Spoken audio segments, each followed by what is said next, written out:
here, a lot of great governors, a lot of talent. I'm thrilled to be with the Republican governors, and they have done an amazing job, and I look forward to working with each and every one of you as we complete the mission of saving America. They left us a real mess, didn't they, huh? And making our country great again. We're going to do it. We've made a lot of progress. We're given credit for having the best 4 weeks that anybody's ever had as an opening. So now a few hundred more weeks like this, and we're going to be in great shape. But we've had a lot of fun doing it, too. It's a pleasure to do it. We just rip down whatever they've done. It's almost like I want to just do one executive order. Anything he signed is now terminated. It's easier than, you know, point after point after point. I sign and sign. Just do one. Everything he signed is no good, because that's really what basically it's all about. I especially want to thank the chairman of the Republican Governors Association, Brian Kemp, who was fantastic. He was fantastic. We won Georgia by a lot. Where's Brian? We won Georgia by a lot. Where are you, Brian? There you are. We did a great job together, and I appreciate it. We won't forget it. Thank you, Brian. As well as Vice Chairman Greg Gianforte, a friend of mine who's done a fantastic job as governor, for organizing this beautiful evening. In addition to it, hi, Greg, how you doing? Good? You look good. You look good. In addition to our fantastic governors, we also have Secretaries Doug Burgum and Chris Wright. They're very important. Where are they? Where are they, Doug? You were great on television, Chris. These two guys are going to do it. I tell you, if they get the energy pumping, we'll get that energy price down, and everything's going to follow. Everything's going to follow, and we're going to work very, very hard. Here's a gentleman from Virginia that I recognize that we've become. We almost won that, didn't we, huh? We almost won it. We were just a little bit shy. But I want to thank you for the help. We did a great job together. But another man that's with us is really unbelievable, and you're going to be working with him very closely, RNC Chairman Michael Whatley. And Michael worked with Laura, and the team of him and Laura were pretty unbeatable, I would say. She was great and had the victory, and she's solid. There was no nepotism either. Nobody said, oh, gee. They said, how did you get her? And I said to Michael, so who would you like to work with? Well, how about Laura again? But Laura came right after we won. She said, no, Dad, I want to go home to my family. She did a great job, and she just wanted to go back home to the family. But what a team that was. We beat them left and right. They tried to cheat, but they... how many lawyers did you have? Like 2,000 lawyers or some crazy number, right? 6,500 lawyers. I would say that's a lot. And the reason I picked him is because with North Carolina in 2020, we did so great in 2020, but the one that just held steady was him with the 601 lawyers at that time, and I remembered that, and I said, that's the guy, because we're going to win, but we have to keep him from being really bad, being naughty. They tried. But, you know, we had an expression, we got to make it too big to rig, and that's what we did, too big to rig. And it was a great night. And, Michael, thank you. Great, just a fantastic job. You'll be working with these ladies and gentlemen on just keeping everything, including keeping governor seats, I assume. You're going to work with them in governor seats, too, right? But there's no better man than Michael. Thank you, Michael. Great job. Appreciate it. And we're gathered tonight at a really exciting time. Our nation, I think it's going to be a very exciting time. We have tremendous potential. I have been called by every company. Brian just told me about a big one that's going to be moving in a very big way. But I've been called by so many big companies that they're going to want to beat the tariffs. And there's only one way to beat the tariffs. Tariffs, one of the most beautiful words I've ever heard. In fact, I went around saying it's my favorite word in the dictionary, and I got killed by the fake news media. They said, what about God? What about religion? What about love? I said, all right, I give up. It's my fourth favorite word. So now I say God, religion, love, and then tariffs, number 4. And now I'm okay. I can get away with that. I couldn't get away with making it number 1, but it's close. The American people gave Republicans a historic mandate on November 5th. If you remember that, November 5th. What a day that was, huh? There was no games. November 5th, 2024 will go down as one of the most important days in the history of our country. I believe that. We won the House, we won the Senate, we won the White House, and in the presidential race, we won all 7 swing states by a lot, and the popular vote by millions and millions of votes for the first time of any Republican in decades. It's hard for us to win the popular vote, but it's not going to be anymore because we're a much different Republican Party right now. We're really, nobody can believe what's happened to this party. It's become a big party, really big and powerful party. We won 85% of all counties in America. Think of that, 85%. Have you seen the map? It's all red. There's a little blue on the outside here, and the outside, the whole thing is like red. They won 525 counties compared to us, 2,600 counties. Think of that. I don't know why we only won by millions of votes. We should have won by a lot more than that. Maybe it's because they cheated, who knows? And incredibly, all 50 states shifted toward the Republican Party. That's never happened before. It's the first time ever in history that that's happened. All 50 states shifted toward the Republicans, and significantly in many cases. Most importantly, for this room, we're pleased to welcome 8 new Republican governors. Could you stand up, please? Just stand up. Look at these people. Oh, I know them. I know the man. Good. Great. I know every one of them. Mike Braun of Indiana, Mike Keogh of Missouri, Kelly Ayotte of New Hampshire, Larry Roden, that's great, Larry Roden of South Dakota, Kelly Armstrong of North Dakota, Patrick Morrissey of West Virginia, Jennifer Gonzalez Colon of Puerto Rico, Nicola Polo of American Samoa. And I want to congratulate you all. You have great races. You won generally pretty easily. We're going to win a lot of races. You know, in presidential races, they say when you win the presidency, usually the midterms don't go well. I think we're going to do great. I think we're going to really increase our margins by a lot. That's why I went to Michael. I said, you got to stay. You can't go anywhere, Michael. But I can tell you that I did something very different. Our win was so big and so conclusive presidentially, and we had great help from donors. We have a lot of great donors in the room tonight. But this is a nice room, by the way. It's a very nice place. But we did something differently. I said that to my people that do the fundraising, I said, listen, everyone's so happy. Usually you wait 2 or 3 years to go back to the donors. You know, you let it rest, you let their wallets cool off a little bit. But I did it the next morning after we won. I said to Meredith, who may or may not be here, I don't think she is, maybe she is, she's great, but I said to a whole staff of people, I said, call everybody and see if they'll double up. Now, we raised $1.6 billion. They raised $2.7 billion, and they're running short. They can't raise the final 28. You know, when you lose, it's very hard to raise money. But when you win, it's not so hard. I said, see what you can do. Call everybody and say, thank you very much. We appreciate it. Would you like to make a contribution? So this was not a good situation, but they fully understood. They were so happy they didn't care. And Michael, we raised $608 million in 3 weeks. Can you believe that? So we've got that money, and I got to spend it somewhere. And they tell me I'm not allowed to run. I'm not sure. Is that true? I'm not sure. So if I can't spend it on me, I guess that means I'm going to be spending it on some of my friends, right? A lot of my friends. We're going to be running. But think of that. We raised $608 million. Isn't that great? And I think I'll keep going. I'll just keep bugging them, build it up. But it's going to be great. I think we're going to do fantastically.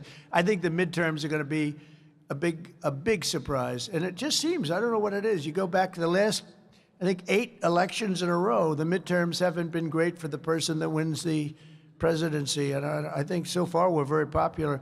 I had an approval rating today of 71 and another one of 69. I have not heard of those numbers before. So we're going to fight very hard, because the better I do, the better you do. It makes your races a lot easier if we do well, and we're going to keep doing well. With the help of everyone here tonight, the golden age of America has officially begun, and the golden age of just this whole thing, the red states, it's going to be leading the way to making our country richer and safer and stronger than ever before. The red states are going to do good. And the blue states, I don't know, maybe they'll totally disappear off that map. It's like, you know, they don't learn because, you know, like men and women's sports, I say we become the party of common sense. Men and women's sports is not a winner for them. But I saw somebody fighting like hell for the fact that a man should partake in women's sports, a Democrat, a radical left lunatic. And they're still going at it. And we shouldn't really fight them too hard until just about a week or two before the election. Just let them go. Don't convince them not to. You know, I'm always saying they haven't learned. I don't want to say that. Don't say that. Let them keep going. And then about a week before the election, just blast the hell out of them. It's like in a race, you know, you hang in there, then you just go. Because there's no way. Open borders with prisoners coming in, jails, the worst, some of the worst murderers in the world.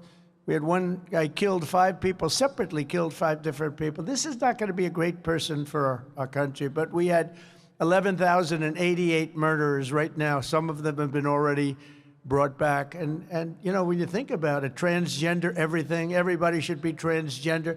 These are not things that play very well. I would say they're 7% issues for them. And they're over 90% for us, but they keep going. So don't tell them they're wrong. It's too long, 2 years or 4 years. It's too long. Let them continue to go and say, I think it's a brilliant idea to have open borders, to allow prisons and mental institution people to pour in from all over the world. Everybody, they came from everywhere.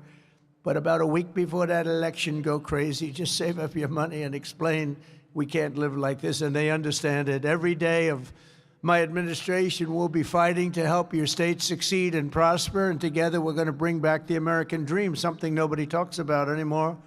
In our last 4 weeks, our new administration has accomplished more than most administrations do in 4 years, and the last administration was a negative. I mean, it was accomplishment, I would say negative 50%. There wasn't any accomplishment. There was a de-accomplishment. On day one, I declared a national emergency on our southern border. I sent our military to the border to secure the sovereign territory of the United States of America.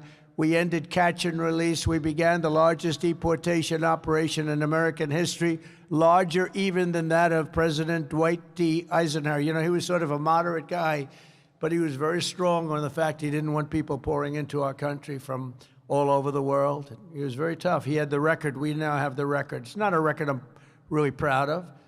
You don't like to do that, but we have no choice. We can't let it. I mean, they let criminals, many, many criminals, hundreds of thousands, probably millions of criminals, 21 million people, I believe, is the number. And of that, millions of people are hard, stone-cold criminals. In the past 4 weeks, illegal border crossings have plummeted by nearly 100%, and the tiny number of illegals that do make it across are being apprehended and sent right back to their home where they belong.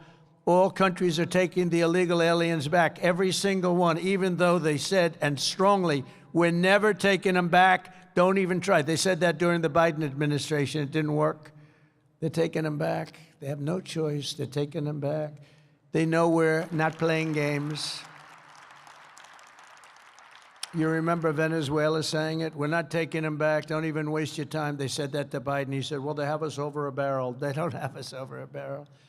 How about BRICS? You know, the BRIC states, there are like 6 of them, and they were trying to destroy our dollar. They were going to say, you know, they wanted to create a new currency. They probably wanted to use the yuan. China, they wanted to use the yuan.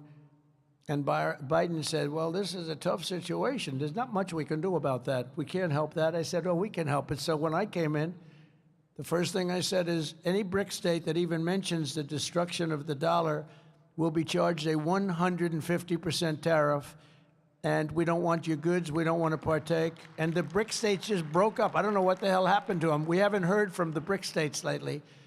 But he said that wasn't much we could do about it. There was a lot. It took once, literally.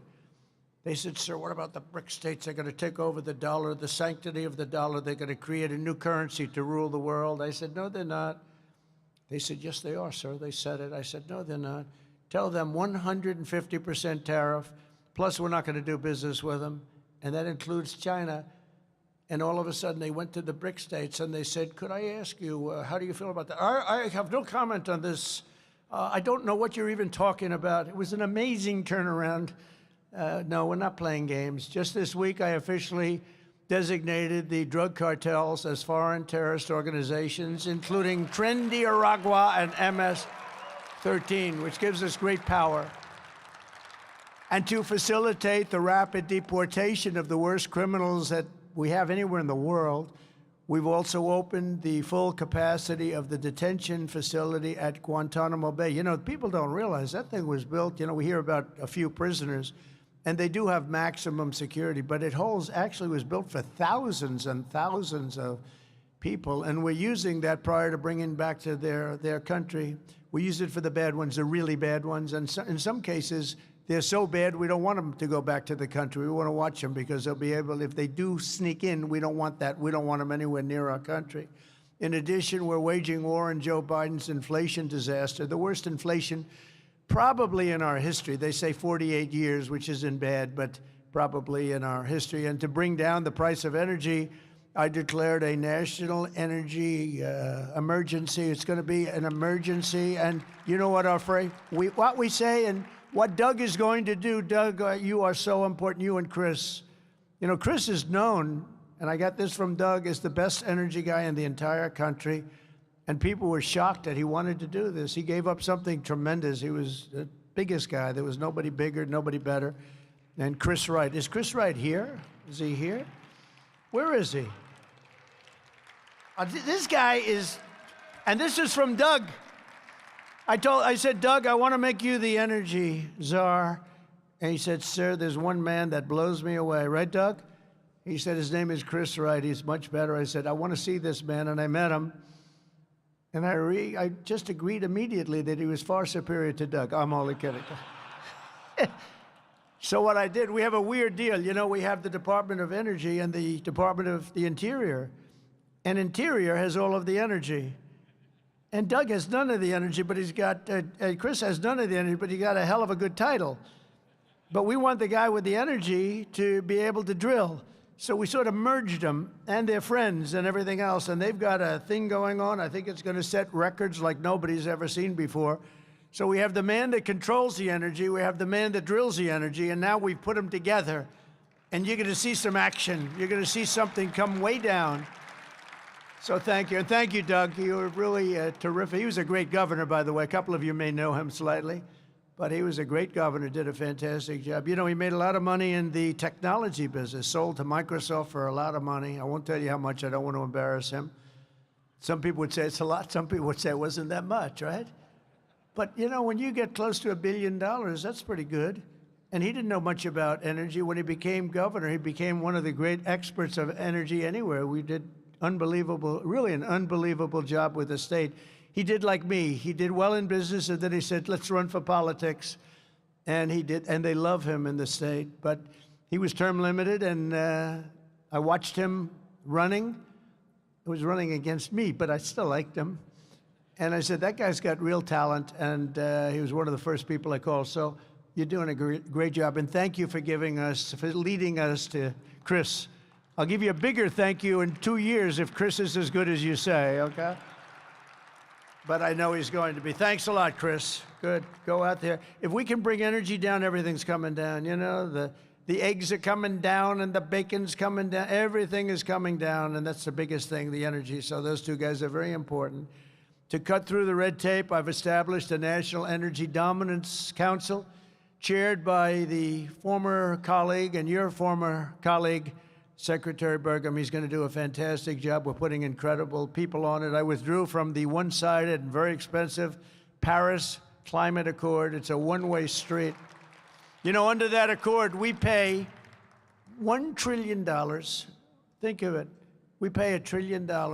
They pay nothing. China doesn't pay anything. India doesn't pay anything. Russia doesn't pay. We just pay everybody. It's like a health organization, and every deal is no good, but we're changing it. We terminated health, you know, on the World Health. We paid $500 million a year, and China paid $39 million a year. I said, that doesn't sound good. They have 1.4 billion people, and we have, nobody knows what the hell our number is. because so many people pour into our country. We used to say like 325. I have no idea. We'll figure it out eventually, but let's put it this way. It should be substantially less than 1.4. But we have, let's say we have 325 million, they have 1.4. We're paying 500 million. And these aren't, I mean, relative to government, these aren't huge numbers, but this is an example of what happens when you have bad government, when you have incompetent people.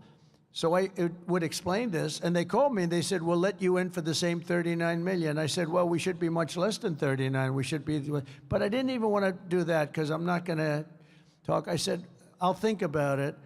And it was very public. And when Biden came in, he agreed to go back into the World Health for $500 million. He could have gotten, I mean, it's a lot of money. You could have gotten it for 39 million, Joe.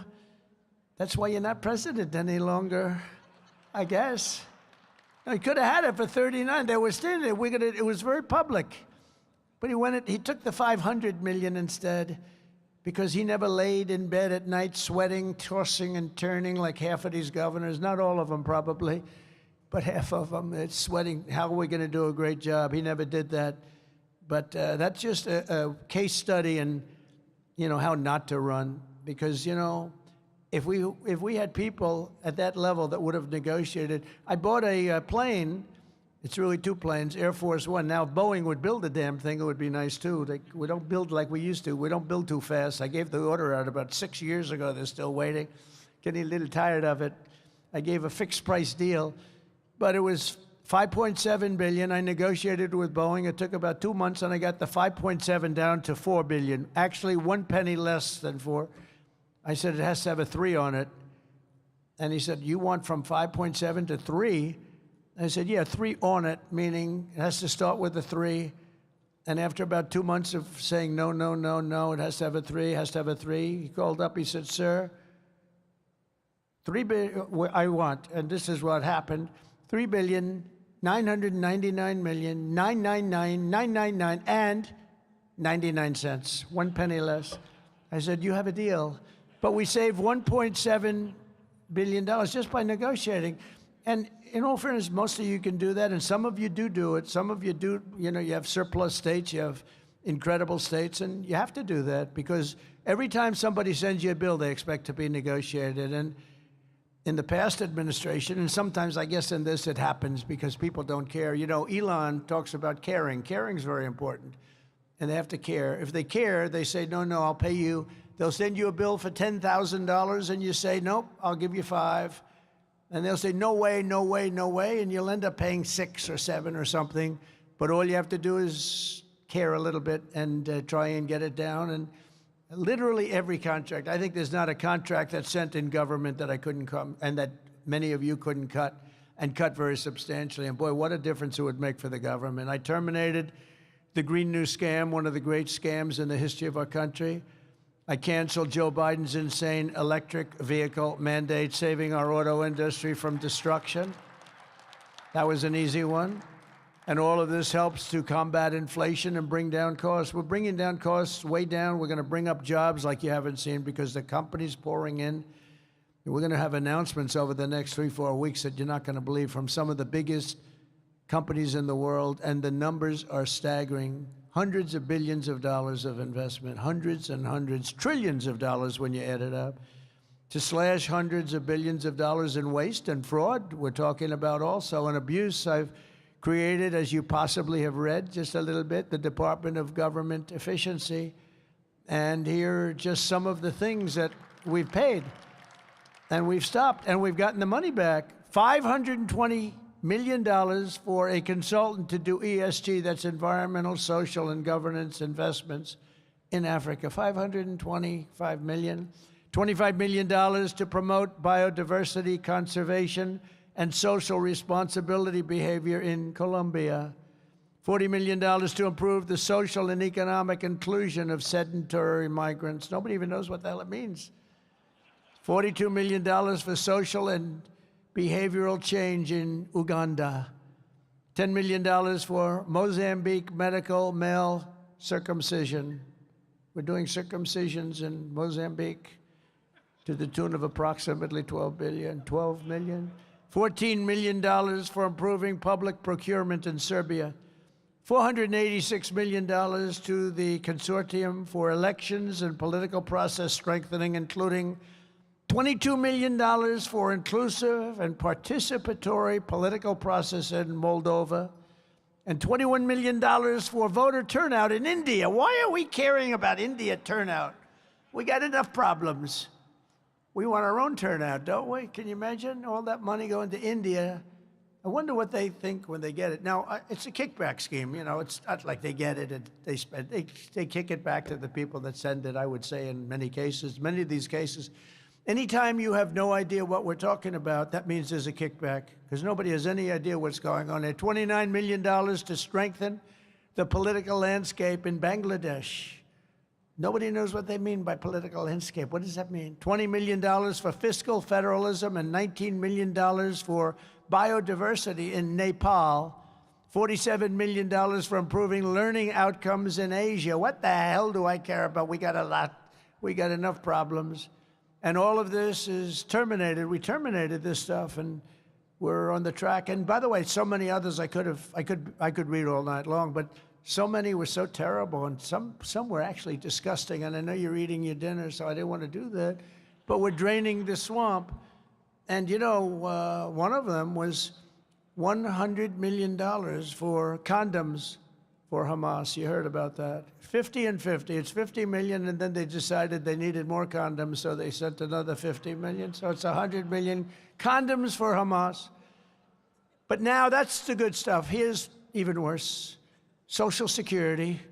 As you know, generally speaking, people don't live to be over 100 years old. We all will, I think, 120, 130, hopefully.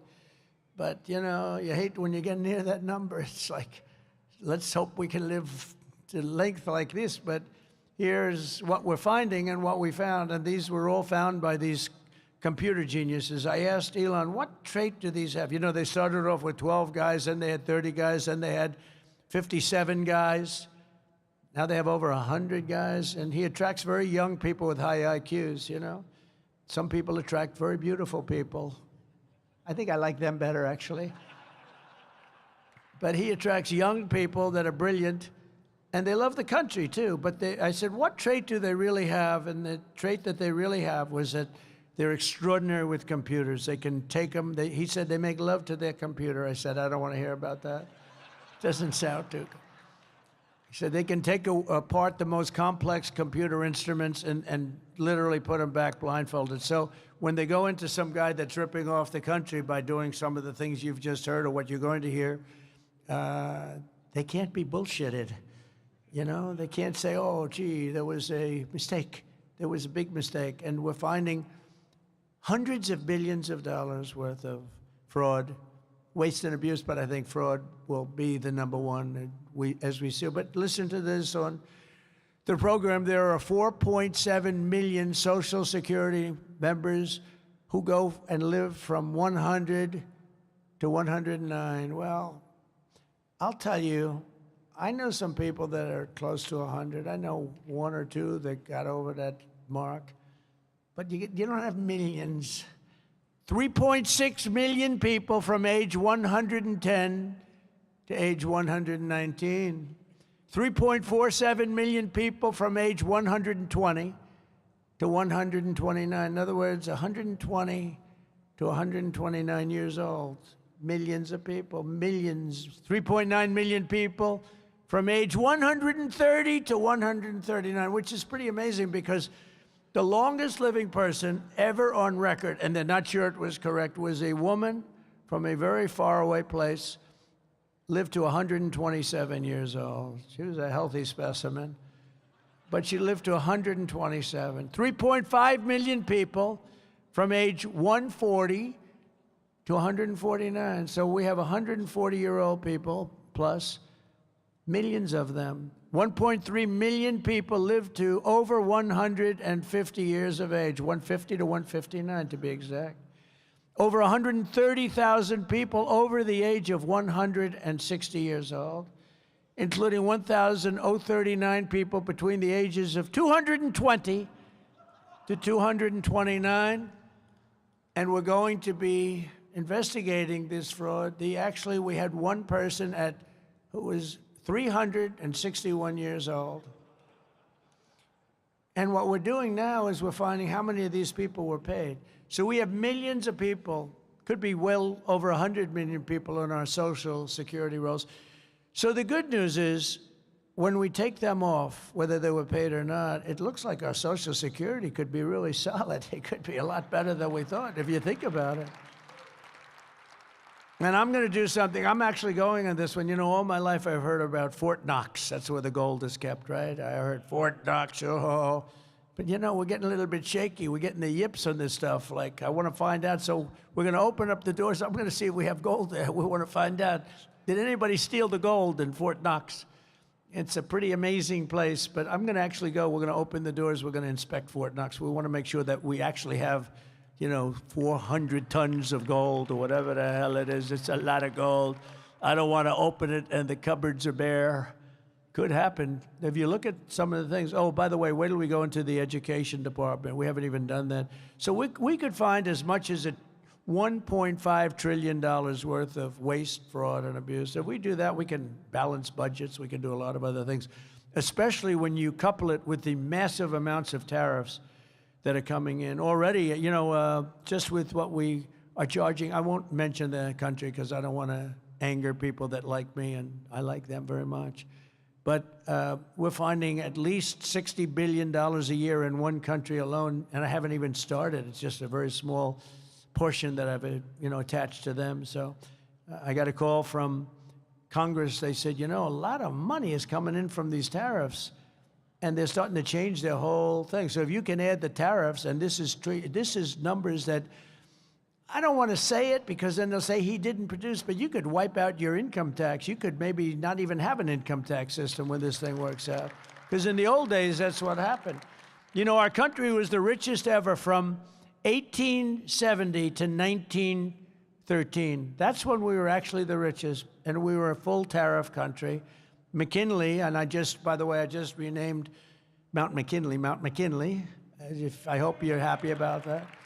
But McKinley was the president. He was a tariff guy, and he believed that countries should not be allowed to come in and plunder. He had beautiful language on tariffs: plunder our wealth, plunder our jobs, steal our companies, and take our money without paying a very fair price. And he said, and that price should be more than fair. It should be high, because what they do is they hurt our country. And we became very rich. He was assassinated, and as you know, Roosevelt took over, Teddy, and he spent money on parks and on dams and on everything. I mean, you know, but he really spent a lot of the money. McKinley never got the credit, but he spent a lot of the money that McKinley made. But it was the richest we ever were in the 1800s, early 1900s. And then in 1913, we went to the income tax system. And to be honest, we did fine, but we were never like we were. They formed the Tariff Commission of 1887, and it was a commission of people like you, blue bloods. Are you blue bloods? There are a couple, and about 3 of them over here, but blue bloods. But it was a commission, and it was set up for the sole purpose of, we have so much money. This is in the United States. We don't know. We had no debt. We had no nothing. We had massive amounts of money. The commission was set up to determine where we should spend our money. Where do we spend it? Got so much. Can you imagine? Wouldn't that be nice? Now look at what they're doing, but this is money we have to borrow where they're doing it. But we're going to find out that this money went to people and it got kicked back. You're going to find out a lot of that, but we'll catch it all. We've launched the largest deregulation campaign in our country's history. For every one new regulation, I've directed that 10 old regulations must be eliminated. And I will say, in my first term, we did more deregulation than any president in history by far, not even close. With Republicans in Congress, we're also racing to pass the largest tax cuts in American history. We're looking to we brought it down from 41%, much higher if you add the state things, but 41% to 21%, which people said was impossible. And now I'm trying to bring it down to 15%, so it'll go from 21 to 15, but only if you make your product in the United States of America. Otherwise, you pay 21%. That'd be great. To protect American auto workers, who, by the way, they're going to be one of the biggest beneficiaries of what we're doing with tariffs, because they just stopped 2 big auto plants in the middle of construction from being built in Mexico, because they see, when I got elected, they said, oh, this is going to be a problem for us because we have big tariffs going on, and we have tariffs going on autos. And they don't have to pay any tariffs. There is no tariff. All you have to do is build your plant in the United States. They were building plants in Mexico right opposite the border. They're making them in Mexico. They're selling them into the United States with virtually no tax. And they're killing Detroit, all these places are being killed. Now it's the exact opposite. And by the way, Canada was a big participant in that too. And I think Canada, they're going to have to pay tariffs on automobiles, lumber, and oil and gas, et cetera, et cetera. And they get 95% of their product from the United States. I think they have to become the 51st state. And you heard the people booing the national anthem, but I think ultimately they'll be praising the national anthem. We'll have to work out some deal with it, because I do like the "O Canada," right? It's a beautiful thing. I think we're going to have to keep it for the 51st state. I call him Governor Trudeau. I said, Governor Trudeau's doing a wonderful job. I think it's actually cost him his election, if you want to know the truth. But we're gonna see about that. We're looking at Greenland. And we have to take back the Panama Canal, because that wasn't the deal. We gave the Panama Canal to Panama. It was the most expensive thing ever built in our country. It would be the equivalent of $2 trillion today. We spend massive amounts. We lost 38,000 lives from the mosquito and snakes. A lot of bad snake bites, but mostly the mosquitoes, malaria. They killed 38,000 of our people. They paid laborers 5 times what they were getting in the United States to go, knowing that there was a good chance they were going to die. 20% of them died. And Jimmy Carter, may he rest in peace, the late, great Jimmy Carter, gave it away for $1. It's also the most profitable thing ever built. It's what you hear about casinos and you hear about all the stuff. They're peanuts compared to this. It's the most profitable thing ever built. There's never been anything. I mean, you have ships lined up. And by the way, when they gave it away like a bunch of dummies for $1. The day after they took over, they raised the price per ship by 4 times. That wasn't high enough. There was no problem. They raised it again twice. And they're getting almost $1 million a ship. And their product is water. It's Pacific and Atlantic where they meet, and one is about 18 feet higher than the other, which a lot of people don't know. Actually, it's one of the great marvels of the world. Well, we built it, and we're not going to let, because China has essentially taken it over. We're not going to let that happen. China knows it, and so does Panama. To protect American workers and bring billions of dollars into our treasury, we're in the process of imposing reciprocal tariffs on any nation that tries to cheat us or steal our jobs. So India, as an example, has very, very high tariffs.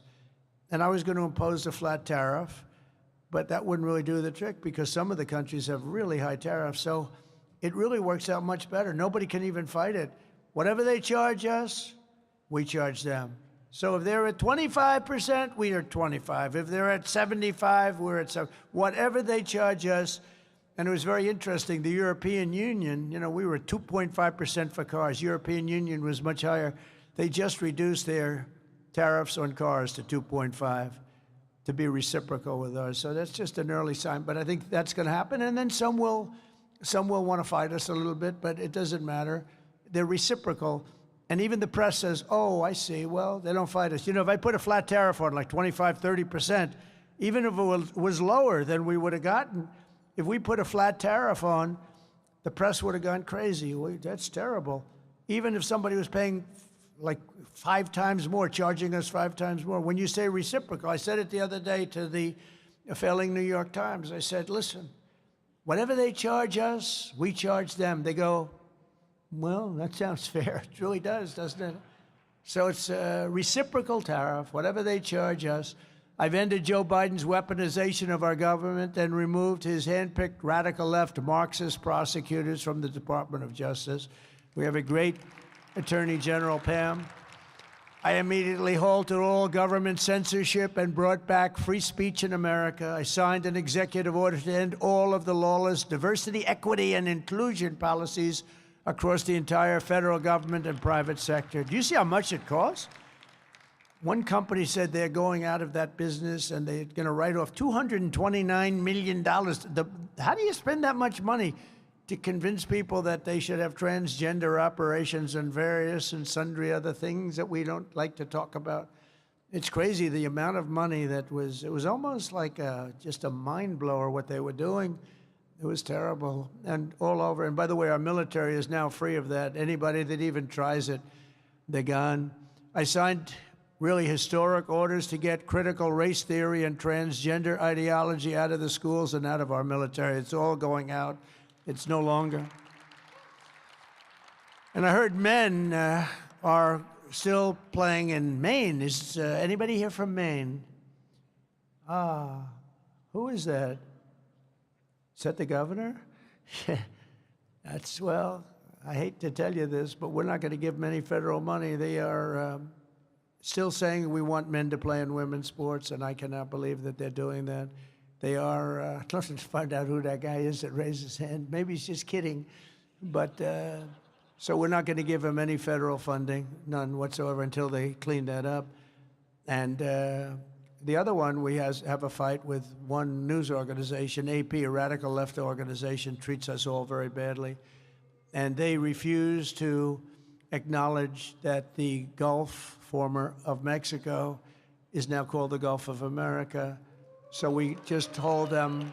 We're holding them out of any news conferences. Now I'm sure they'll get sued, and maybe they'll win. Doesn't matter. It's just something that we feel strongly about. No, and I said we changed Mount McKinley. Nobody's fighting that. You're allowed to do it. Well, we're allowed to do, and most of the shoreline is, 85% of it is on our soil. But I thought it would be appropriate. I never understood quite the Gulf of Mexico when it really covers us far more. And I think Doug is a big believer in what we did, the Gulf of America. So we're having a little dispute, but only one. But Google Maps has already changed. Almost everybody's already changed. It's called the Gulf of America. And earlier this month, I signed an order banning men from women's sports. And that's why when somebody wants to do that,